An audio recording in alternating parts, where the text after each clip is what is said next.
How many people are there in your family? There are 5 people in my family. My father, mother, brother, sister, and me. Does your family live in a house or an apartment? We live in a house in the countryside. What does your father do? My father is a doctor. He works at the local hospital. How old is your mother? She is 40 years old, 1 year younger than my father. Do you have any siblings? What's his or her name? Yes, I do. I have 1 elder brother, David, and 1 younger sister, Mary. Are you the oldest among your brothers and sisters? No, I'm not. I'm the second child in my family. What is your mother-father like? My father likes playing football, and my mother likes cooking. Do your parents let you stay out late? Of course not.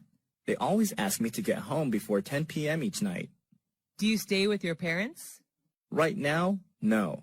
But I used to. Does your family usually have dinner together? Yes, we do.